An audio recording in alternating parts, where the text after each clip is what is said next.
오늘은 대칭 차집합에 대해서 이야기해 보도록 하겠습니다. 이 용어가 중요한 것이 아니고요. 이 연산의 개념인데 어떻게 생각하면 교과서에서 딱 대칭 차집합이라고 언급한 것이 아니고 우리가 문제를 풀다 보면 굉장히 자주 나오는 상황입니다. 근데 그것의 실전 이름은 대칭 차집합이고요. 자, 대칭 차집합은 기호를 지금 세모 모양을 썼는데 지금 원래 정의는 이것입니다. A 차집합 B와 B 차집합 A의 합집합입니다. 그래서 이런 그림이 만들어지죠. 그런데 이 그림을 벤 다이어그램을 보고 나시면 이제 어떤 생각이 드냐면 합집합에서 교집합을 뺀 거야 라고 생각이 되겠죠. 그래서 실제로 이런 표현도 나오고요. 이런 표현도 나옵니다. 근데 경우에 따라서 이 왼쪽에 표현이 주어졌는데 우리는 이렇게 해석하는 게 편할 때가 있고요. 자, 이런 표현이 주어졌는데 이렇게 해석할 때가 편할 때가 있습니다. 수학이란 것은 표현이 다양하면 당연히 문제에서 활용이 되거든요. 그래서 학생들은 이 두 가지 표현을 다 익혀두시면 좋을 것 같습니다. 한 번만 더 확인할게요. A 차집합 B와 B 차집합 A의 합집합 아니면 합집합에서 교집합을 뺀 것이라고 기억을 해주셔도 되겠죠. 자, 그러면 우리 한번 기본적으로 자, 성질을 한번 확인해 보겠습니다. 자, A 대칭 차집합 A는 공집합이다. 자, 합집합하면 A와 A를 합집합하면 A겠죠. 교집합도 A겠죠. 빼버리면 차집합 해버리면 공집합이죠. 자, 당연할 것 같고요.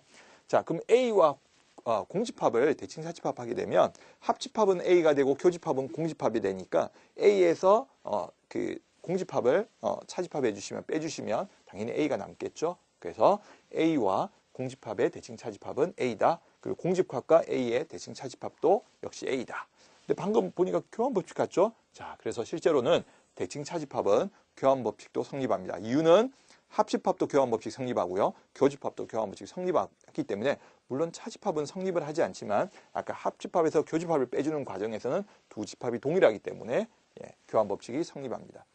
자, 네 번째 있는 자, 대칭 차집합은 결합법칙이 성립합니다. 굉장히 중요한 사실이고요.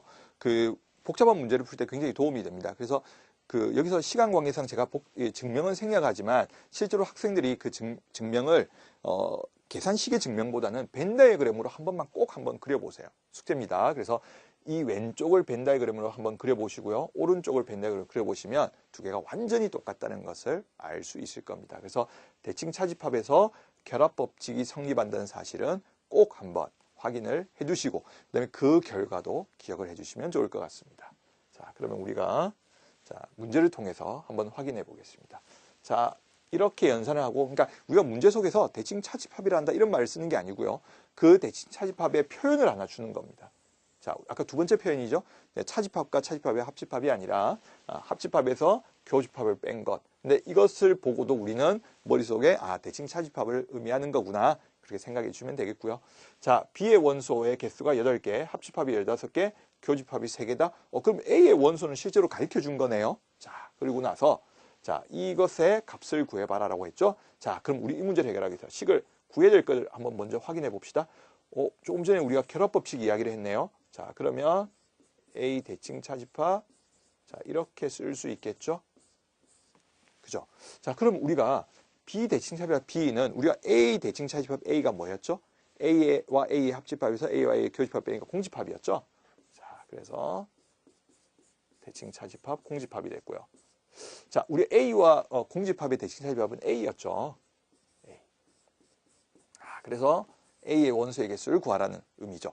자, 그럼 우리가 이제 합집합의 원소의 유한집합의 원소의 개수에서 보면 합집합의 원소의 개수 15은 자, A의 원소의 개수 모르네요. B는 8개, 교집합만 빼주면 되겠네요. 자, 그러면 8에서 3을 빼면 5이니까 따라서 A의 원소의 개수가 5개가 되고요. 실제로 우리가 A의 원소의 개수를 물은 문항이었기 때문에 답은 5가 되겠죠. 그래서 우리가 이제 대칭 차집합에서는 지금 조금 복잡한 식을 줄 때는 우리가 조금 전에 봤던 이 대칭 차집의 성질을 이용해서 식을 간단하게 정리하는 것이 필요합니다. 특히 지금 제가 맨 마지막에 있는 이 결합법칙을 이용을 했는데요. 결합법칙까지도 성립한다는 사실을 꼭 기억해 주시고 근데 그걸 기억을 잘하기 위해서는 한 번 정도 확인이 필요하니까 꼭 벤 다이어그램으로 해서 이 두 가지 표현을 비교를 한번 해주시면 어렵지 않게 결합법칙이 성립함을 볼 수 있을 것 같습니다. 그래서 대칭 차집합의 성질을 꼭 한번 기억을 해주시고 우리 문제를 풀 때 지금처럼 이 식을 잘 정리할 수 있도록 연습을 되면 좋을 것 같습니다. 예, 대칭 차집합은 여기까지 하도록 하겠습니다.